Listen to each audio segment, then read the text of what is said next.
En medio de este ambiente de adoración, una vez más le damos la bienvenida a todos nuestros amigos y amigas que nos ven por esta señal, la señal que te conecta con Dios. Desde aquí, desde la Organización Focaterra, Municipio Libertador, bendecimos a la ciudad, a Venezuela y al mundo. Dios le bendiga y gracias por sintonizar este es su programa, La Palabra que Bendice.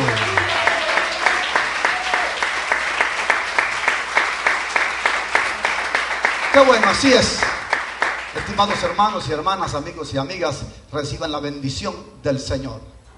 Hoy quiero compartir con cada uno de ustedes que asiduamente nos sintonizan y están con nosotros en nuestra sede, tiempos de reformas, cambios y compromisos. Hoy quiero compartir ese tema con cada uno de ustedes, tiempos de reformas, cambios y compromisos. Dígale al que está a su lado, el pastor nos va a hablar sobre tiempos de reformas, cambios y compromisos. Y quiero focalizar una base bíblica en las Sagradas Escrituras, en el libro de Segunda de Crónicas, capítulo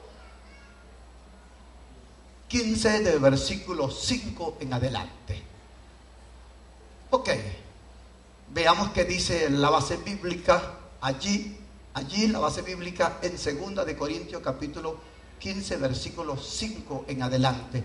Encontramos allí una base bíblica bastante amplia, bastante desarrollada, en donde nos ilustra, nos enseña que en aquellos tiempos no había paz ni para el que entraba ni para el que salía de Israel, de Jerusalén, sino que muchas aflicciones sobre todos los habitantes de la tierra, y una gente destruía a otra gente y una ciudad a otra ciudad, porque Dios los turbó con toda clase de calamidades.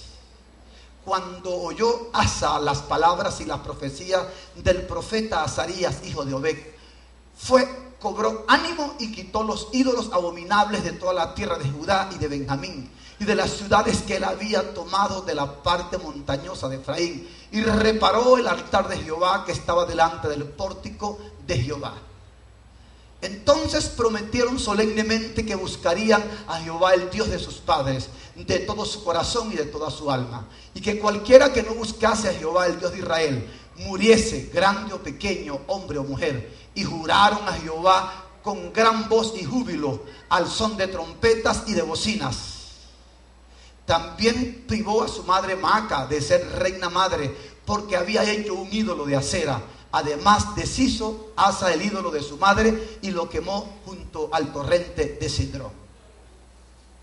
Toda esta gran base bíblica nos ilustra que en un punto del Antiguo Testamento, en la nación de Israel que disfrutaba de la monarquía, ya que estos sucesos se generaron aproximadamente en los años 960 al 870 a.C., Asa reinó en ese contexto de tiempo y de años.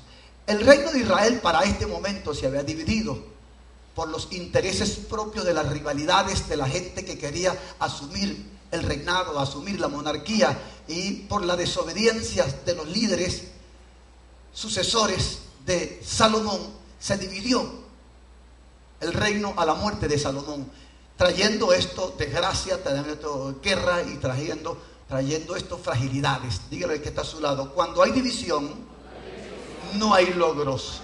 Cuando hay división viene la derrota, el caos y la crisis en una familia o en una sociedad. Esto pasó en el caso de Israel. El reino del norte, que era el de Israel, no quería aceptar al hijo de Salomón como rey. Esto llevó a una guerra entre hermanos y el reinado se dividió. El reinado del sur, que no estaba el rey Asa, que estaba con la tribu de Judá y de Benjamín, él quedó reinando, ya que era de la descendencia de David. Este reino se llama el reino del sur, el reino de Judá, construido con estas dos tribus, la tribu de Judá o la tribu de Benjamín.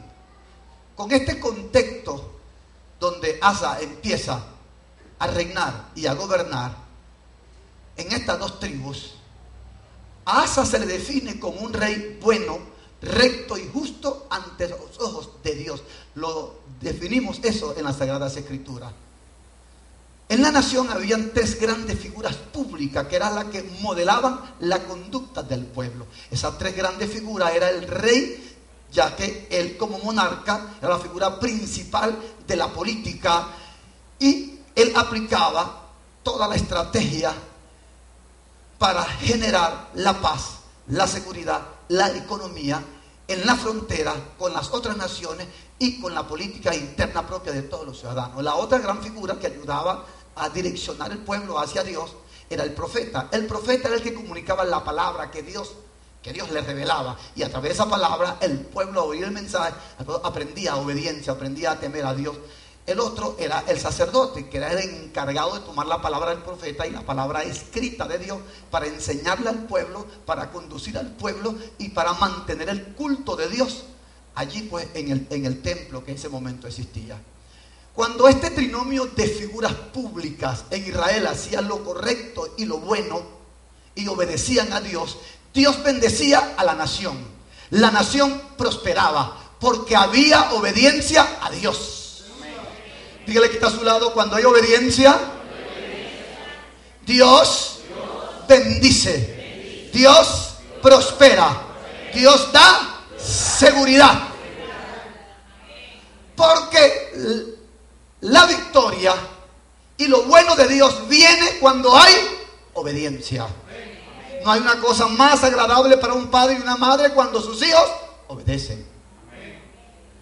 No hay, una empresa prospera cuando los trabajadores cumplen los lineamientos trazados. Los ciudadanos de un país tienen lineamientos de progreso cuando la dirigencia de ese país, cuando los ciudadanos del país, el liderazgo intermedio del país, todos en un punto de acuerdo se dirigen a lograr los propósitos de la nación. Y cuando en ese liderazgo hay temor a Dios, cuando hay temor a Dios, Dios abre sus cielos para bendecir a esa familia, a ese individuo, a ese estado, a esa comunidad y a esa nación. Yo oro como pastor y debemos orar para que Dios bendiga a nuestros gobernantes, para que en nuestros gobernantes haya temor de Dios para ellos. Usted puede alabar el nombre del Señor. La realidad social, espiritual, económica y política de los tiempos en los cuales gobernó este buen rey llamado Asa era una realidad caótica o de crisis. Veamos qué dice la Biblia cuando él empezó a gobernar. Cómo se describe en una forma sintetizada algunos lineamientos generales y específicos de cómo era la conducta y la vivencia de la nación de Israel en el año 870 al 911. Veamos cómo dice: muchos días ha estado Israel sin el verdadero Dios y sin sacerdote que enseñara la ley. Cuando una nación no teme al verdadero Dios y no se enseña la palabra de Dios, se cae en desgracia y se cae en tribulación. Pero también dice que ellos en un punto decidieron buscar a Dios y ellos hallaron a Dios. ¿Qué dice? En aquellos tiempos no hubo paz, ni para el que entraba ni para el que salía, sino muchas aflicciones sobre todos los habitantes de esas tierras. Esto dándonos ilustrar como una aplicación práctica, que cuando los líderes de una nación, de una comunidad o de un estado, de un pueblo, estado o nación, se alejan de los principios y valores espirituales que se fundamentan en Dios y en su palabra, esa sociedad se transforma en una sociedad violenta. Sus ciudadanos se transforman en una sociedad como aves de rapiña, de robo, de maldad. Se consolida una subcultura de la muerte. No hay paz, no hay esperanza y se pierde la proyección de los ciudadanos hacia el futuro. Muchos dicen